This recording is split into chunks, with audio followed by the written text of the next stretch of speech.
And we're back on the Fowler Show, the youngest syndicated progressive radio show on television and on YouTube and on wherever you're listening to us. It doesn't matter. I'm joined by a good friend of mine, a really, really good friend, and somebody who knows all things immigration all the time. Greg Cendana, the executive director of the Asia Pacific American Labor Alliance, coming to us. Greg, how are you? I'm doing great, Richard. How are you? Good. This is the first time we've had you on the show, Greg, now, isn't it? This is my Fowler Show premiere. It's the Greg Cendana Fowler Show premiere. Well, welcome to Fowler Nation. All the Fowler Nationites out there are happy you're joining us today. So a couple of days ago, we saw that the Senate passed, or they started debate on it's going to be a long month and a hot month of June, dealing with immigration. But I think a lot of people out there don't know what all the nuances mean and what this means now that we've started debate. So sort of give us the Cliff Notes version. Yeah.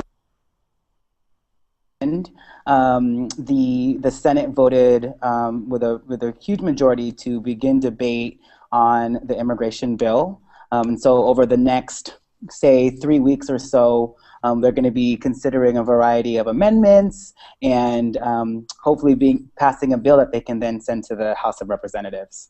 Now, there's been a lot of talk of what's in the bill and what's out of this bill. So in the core of the bill, what's some of the main pieces in there that I think that progressives would be happy that are in there? It's funny because this question comes up a lot, and APALA is a member of the Alliance for Citizenship, which is the larger coalition right now that is working to pass immigration reform. And a key piece in this bill that we really want to emphasize is the pathway to citizenship for the 11 million undocumented Americans. I have to remind people that this bill was a compromise. This bill would have been written differently if I had to write it myself, if APALA members had to write it. And so that's actually right now at the core of, what we're excited about, is that it's going to allow 11 million people to come out of the shadows.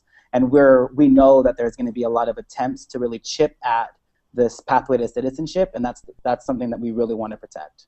And I love that. I think you're right. It takes the 11 million people out the shadows. And the crazy part here, and the argument that I always make, Greg, about that is that this pathway to citizenship is it's not an easy thing. Like, it's really the long and narrow pathway to citizenship, if that's the best word for it.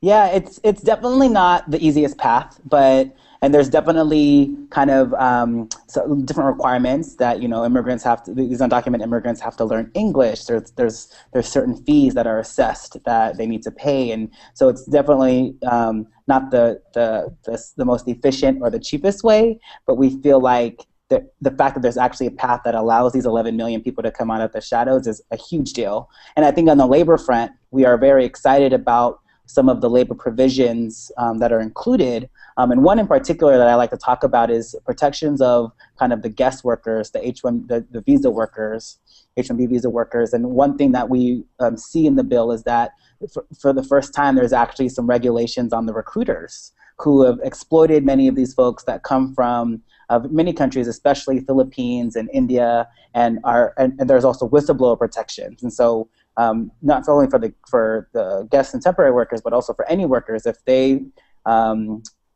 face any discrimination or anything along those lines, they actually can report it and have some protections.